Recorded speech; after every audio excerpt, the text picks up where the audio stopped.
Olá, tudo bem com você? A gente mal tinha ainda absorvido a notícia terrível do assassinato de uma refugiada ucraniana num trem nos Estados Unidos por um indivíduo armado com uma faca que a esfaqueou no pescoço. Cenas dantescas, terríveis. E o pior, saber que esse indivíduo já havia sido preso e solto mais de 10 vezes. Mal havíamos digerido ainda essa informação quando outra cena bárbara ganhou as redes sociais. O assassinato do ativista, político, cristão, pai de família, Charlie Kirk. Lá num discurso, ele estava ali debatendo num campus universitário, se eu não me engano, em Utah. Ele costumava fazer isso, de quando em quando ia até algumas universidades para promover debates, num país que preza pela liberdade de expressão, né? As pessoas têm liberdade ali, mas incomodou pelo jeito muita gente com seus debates, com suas confrontações, e acabou perdendo a vida num momento também muito terrível, na frente de sua família. Charlie Kirk morreu ali, né, sendo baleado no pescoço. Eu postei uma reflexão no meu blog outraleitura.com.br e quero compartilhar com você aquilo que eu escrevi, que postei em meu blog, e propor também a você uma reflexão com base nesse texto aqui. Vamos lá. O assassinato de Charlie Kirk e a desumanização do oponente, quando o rótulo antecede a violência. Aí está a foto dele com a esposa, 2 filhos pequenos, que já não tem o pai, ela que já não tem mais o marido. Um dos mecanismos mais perigosos que a humanidade desenvolveu para justificar perseguições e mortes é a desumanização do oponente. Quando o outro deixa de ser visto como um ser humano, criado à imagem de Deus, e passa a ser reduzido a um rótulo radical, fanático, fundamentalista, o passo seguinte é a legitimação da sua exclusão, silenciando ou silenciamento e até destruição. Após os atentados de 11 de setembro de 2001, a palavra fundamentalista ou fundamentalismo passou a ser usada com frequência na mídia para designar terroristas islâmicos. Mas logo o termo se expandiu, englobando também cristãos que simplesmente creem na Bíblia como a palavra de Deus. Alguns exemplos aqui que eu extraí de palestras minhas já um pouco antigas, né, mas que não deixam de ser atuais. Por exemplo, na revista Veja, de 7 de setembro de 2011, relembrando ali os 10 anos do atentado terrorista em Nova York, o artigo diz assim: assim como outras formas de radicalismo religioso, o fundamentalismo exige que se viva sob a interpretação literal e, portanto, originalmente pura dos textos sagrados. Olha, acho que aqui eu acabo me enquadrando como um fundamentalista, porque eu creio sim que nós devemos interpretar literalmente o texto sagrado, especialmente quando se trata da criação, né, Gênesis 1, 2, até 11 ali. Evidentemente que nós não deixamos de perceber que existem textos que são poéticos, que têm uma linguagem simbólica, mas o relato da criação, principalmente, nós entendemos como sendo literal, factual, histórico. Outro aqui é da Karen Armstrong, uma escritora conhecida, ex-freira. No livro Em Nome de Deus, ela diz assim: fundamentalistas cristãos rejeitam as descobertas da biologia e da física. Não é bem assim, mas vamos lá. Sobre as origens da vida, e afirmam que o livro do Gênesis é cientificamente exato em todos os detalhes. Mais ou menos assim é como eu penso também, sim, que Gênesis, o relato da criação, o dilúvio, estão em conformidade com aquilo que observamos na natureza, o que as ferramentas da ciência nos possibilitam verificar. Então nós temos evidências históricas, geológicas do dilúvio, assim como também cremos ter evidências da criação, design inteligente, complexidade irredutível, informação genética e por aí vai. Então, na ótica de Karen Armstrong, eu seria também, como criacionista, um fundamentalista.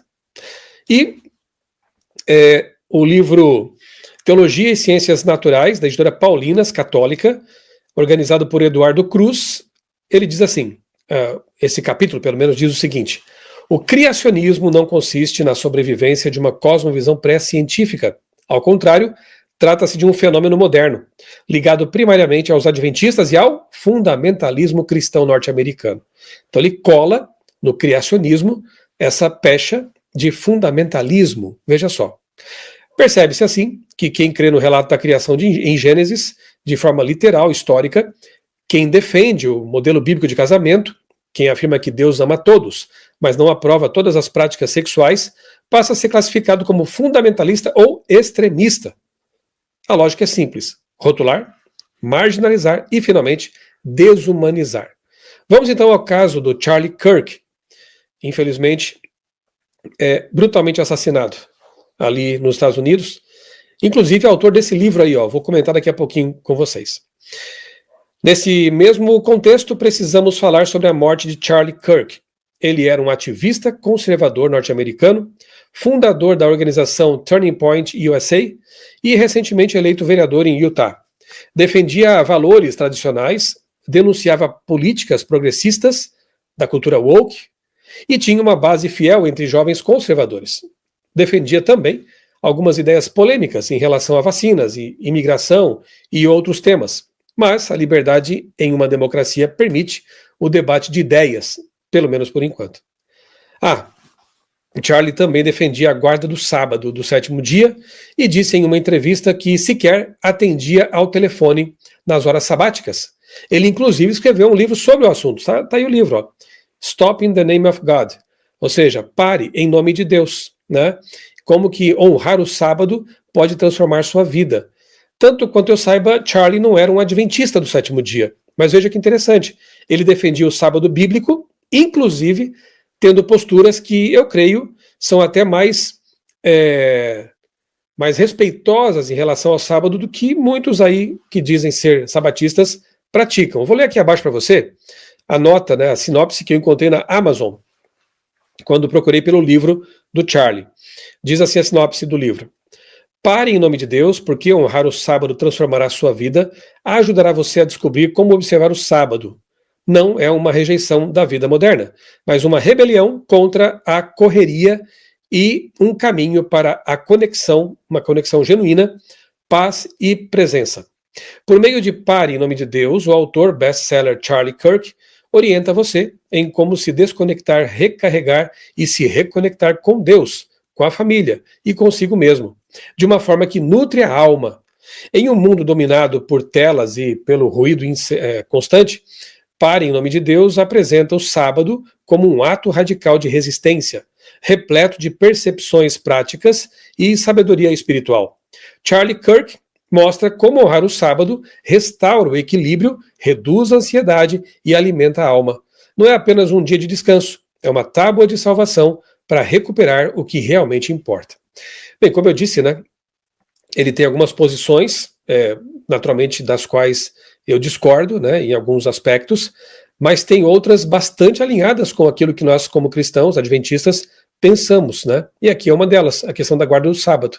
Bem interessante isso aqui. Claro que, pelo fato de Charlie ser um guardador do sábado, certamente deve ter colecionado alguns críticos, algumas pessoas que o tinham como fundamentalista, porque ele cria no que a Bíblia diz. Charlie era constantemente atacado pela mídia tradicional, descrito como extremista, fundamentalista, simplesmente por discordar de certas agendas culturais. No entanto, por mais que se discorde de suas ideias, é inegável, ele tinha o direito de expressá-las.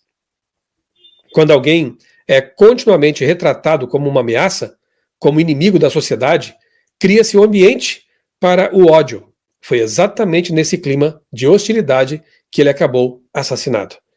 Eu vou deixar com você agora aqui alguns vídeos que eu coletei aí nas redes sociais para você ter alguma ideia de como Charlie pensava em relação a alguns assuntos, como aborto, a Bíblia e outros temas. Então você assiste aí e depois a gente retoma aqui a nossa reflexão com base nesse texto. Você é cristão por acaso? Muito, muito mesmo. Por que exatamente? Bem, então você realmente acredita que a Bíblia é, de fato, um livro real e verdadeiro? Sim, eu acredito que a Bíblia é verdadeira e real. Por quê? Bem, eu poderia te dar uma resposta técnica. Nunca houve uma descoberta arqueológica que contradissesse a veracidade da Bíblia. E claro, a sabedoria. Não existe uma verdade da Bíblia que, se você aplicar à sua vida não melhore de forma dramática. E por fim, temos o relato mais preciso, transparente e historicamente robusto que se pode ter sobre a figura mais importante que já viveu na história do mundo, Jesus de Nazaré. E a ressurreição é o ponto central da minha crença de que Jesus realmente ressuscitou para que pudéssemos viver, que torna a mitologia cristã real. Então, isso não é mitologia, mas sim teologia. Se Gênesis 1:1 e a ressurreição são verdadeiros, qualquer coisa na Bíblia é possível. Você está diante do maior milagre. O maior milagre é a criação. E depois o fato de que Jesus ressuscitou dos mortos. E eu digo, como você sabe que Jesus ressuscitou dos mortos? Bem, me mostre outro relato histórico em que tantas pessoas morreram voluntariamente de forma brutal por uma mentira. Todas as pessoas ao redor dele tinham tudo a perder, e mesmo assim foram até a morte, de Paulo a Pedro, até o meio-irmão Tiago, afirmando que Jesus é o Senhor, que Jesus ressuscitou dos mortos. Sem contar que se você fosse inventar uma história, não usaria testemunhas femininas no mundo antigo. Nas Escrituras está escrito que as mulheres foram as primeiras a ver Jesus Cristo. Se você estivesse tentando inventar uma história, jamais faria isso. A woman is here, and she says she's pregnant, and what does she say she has in her? A baby. And I'm not disagreeing with you that what's inside of her is like alive, but then why is it okay to kill it if it's alive? Because if it's going to have worse circumstances in like when it's born. But no, you don't believe that. You don't believe that's morally applicable. For example, if I have a 2-year-old and I lose my job, should I be able to kill my 2-year-old? No. Well, then why? Why is the difference of the 2-year-old versus the 2-week-old in the womb? What is the moral difference? I'm not saying there's a difference, but I agree with you. No, but one is okay to murder, one is not. Tell me why. Because for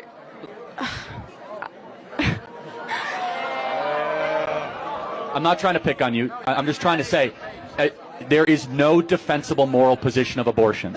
The only position is one of convenience and narcissism.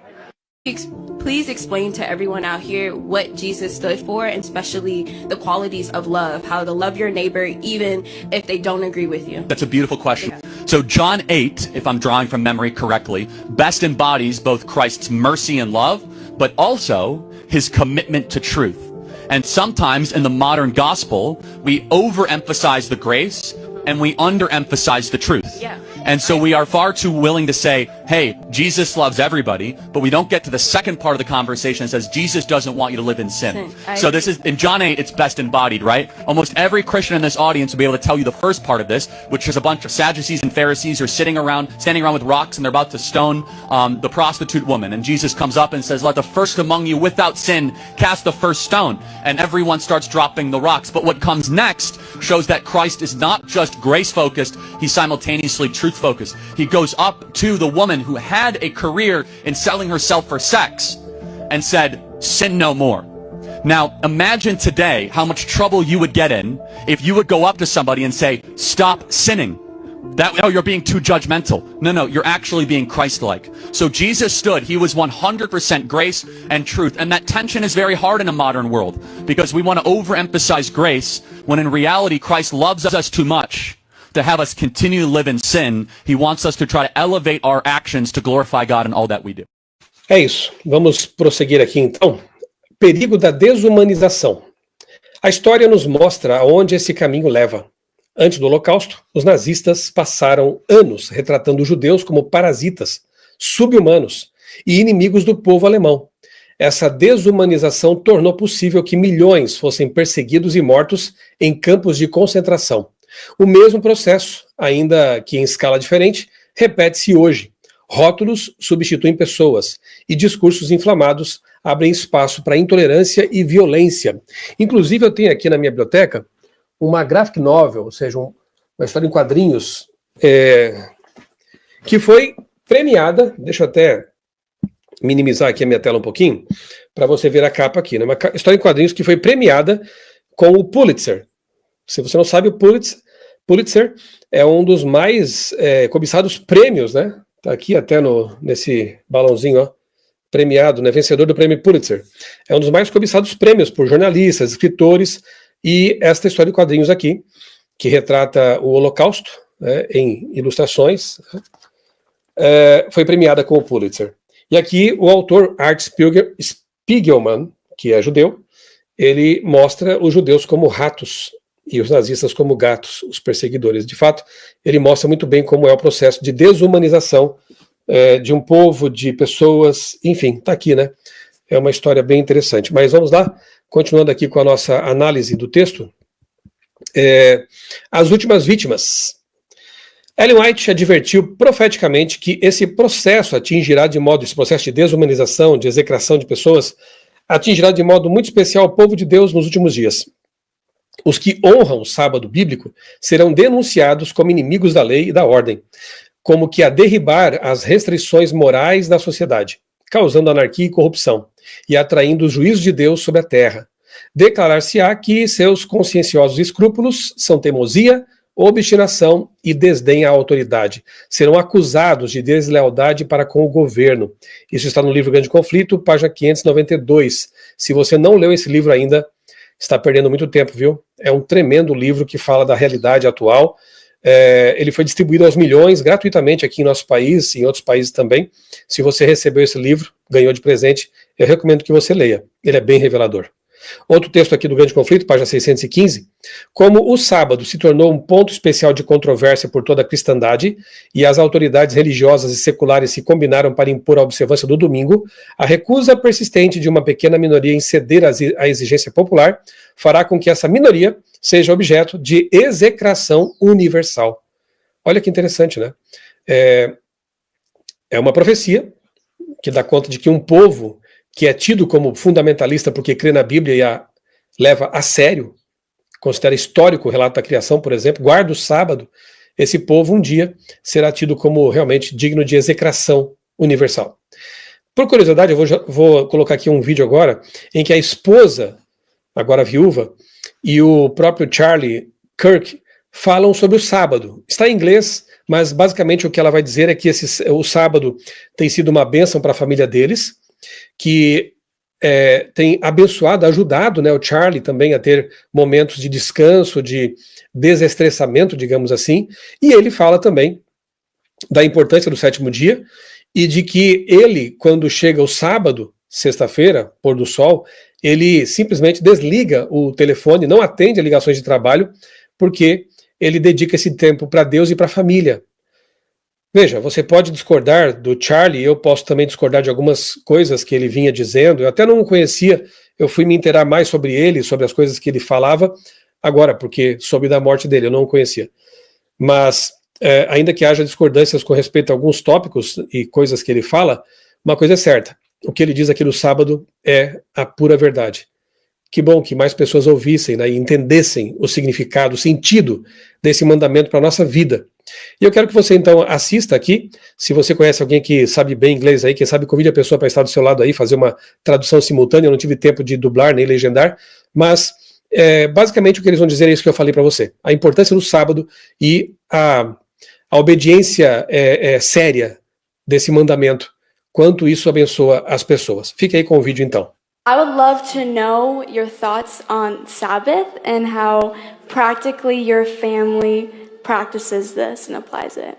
As the wife, I have seen it transform him in a way that is so powerful that when he turns his phone off and it goes in that drawer and I know that it's, he's all on for the family. There is no distractions and he finally gets to reset his brain. He finally gets to breathe. And as a wife, there is nothing more precious than my husband's sanity when it comes to the echo chamber and everything that he's dealing with in his world. So I have seen it change him and impact our family in one of the most beautiful ways. I think that to our own detriment and to our own failure, we as Christians have decided to cast away resting on one of the 7 days. God rested after creation.